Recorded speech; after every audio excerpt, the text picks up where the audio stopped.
हाँ प्यारे बच्चों, आज हम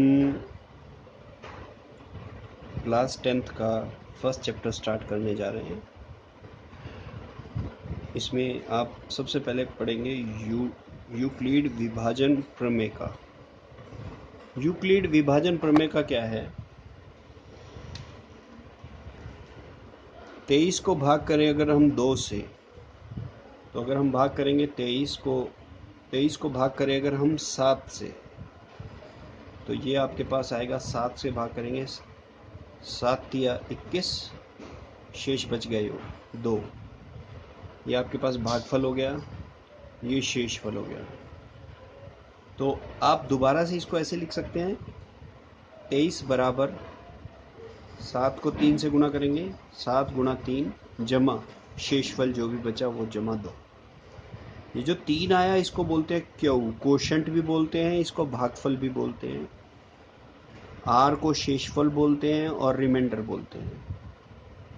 इसी तरह से अगर हम 17 को भाग करें 5 से, 17 को भाग करें 3 से, 17 को भाग करें 3 से, तो यहाँ पे आपके पास आएगा 3 पंजे 15, शेषफल बचा 2। तो 17 बराबर कैसे लिख सकते हैं? 3 गुणा 5 जमा 2, 3 गुणा 5 जमा 2। तो यहाँ पे क्यू क्या आ गया? 5, और आर क्या आ गया? 2। आर क्या आ गया? 2। ये आपके पास है यूक्लिड विभाजन प्रमेय का, यूक्लिड विभाजन प्रमेय का। हाँ, ये यूक्लिड विभाजन प्रमेय का क्या कहती है? 2 घनात्मक पूर्णांक ए और बी दिए रहने पर ऐसी अद्वितीय पूर्ण संख्याएं क्यू और आर विद्यमान हैं कि ए बराबर बी क्यू जमा आर। यहाँ पे आर जो होगा 0 और बी के बीच में होगा, 0 और बी के बीच में होगा। ये सेम एज इट इज़ है जैसे अभी हमने डिस्कस किया था। जब हम 17 को 3 से भाग करें, अगर हम 17 को 3 से भाग करेंगे, 3 पंजे 15, शेष बच गया 2। यहाँ पे 17 ए है, बी की वैल्यू 3 है। तो अगर हम 17 को लिख सकते हैं, फिर लिख सकते हैं 3 गुणा 5 जमा 2। यहाँ पे 5 आपके पास क्यू आ गया और 2 आपके पास आर आ गया, और आर की value 0 less than 2 less than 3 है ना बी, तो यहाँ पे 3 आएगा। यानी आर की वैल्यू हमेशा 3 से कम आएगी, 3 से कम यानी जिससे भाग किया हमने उससे कम आएगी। हाँ देखिए बच्चे, अब हम एक्सरसाइज 1.1 का फर्स्ट क्वेश्चन डिस्कस कर रहे हैं। आपको इसमें यूक्लिड विभाजन प्रमेय का प्रयोग करके आपको HCF निकालना है। HCF का मतलब हाईएस्ट कॉमन फैक्टर, महत्तम समवर्तक बोलते हैं जिसको।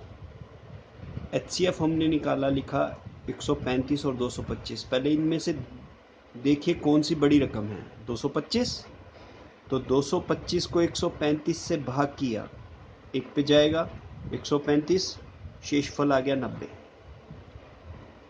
अब ये अगर हम इसको छुपा लें, ये शेषफल क्या आ गया? 90। तो हम 225 को कैसे लिख सकते हैं? 135 गुणा 1, 135 गुणा 1 जमा 90, 135 गुणा 1 जमा 90। फिर हम क्या करते हैं, आपने छोटी क्लासेस में पढ़ा हुआ है महत्तम समवर्तक, 135 को उठा के आगे रख देते हैं।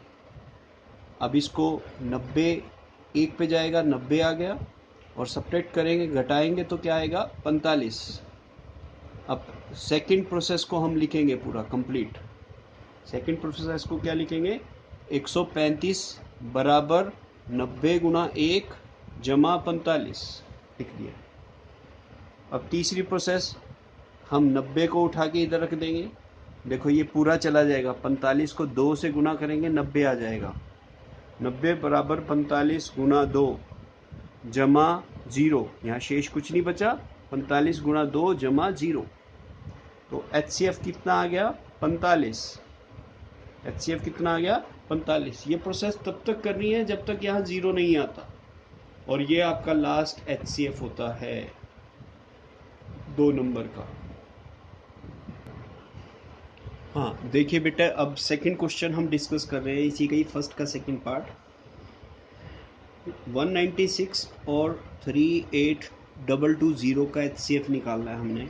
तो दोनों में से बड़ी रकम 38220, इसको 195 से भाग किया हमने। पहले एक पे गया, 196 से भाग किया, फिर एक पे गया, ये सब्ट्रैक्ट करके 186 आया, ऊपर से 2 उतारा हमने, फिर 9 से गुणा किया, ये आया। उसके बाद सब्ट्रैक्ट किया, घटाया, इसको 98 आया, ऊपर से 0 उतारा, फिर 5 पे गया, 980 क्रॉस लगाया। तो अब ये कंप्लीट चला गया है, यहाँ से हमको आगे भाग करने की जरूरत ही नहीं पड़ी। तो ये क्या आएगा 38220 is equal to 196 multiply 195 plus 0। तो अब इसका HCF क्या हो जाएगा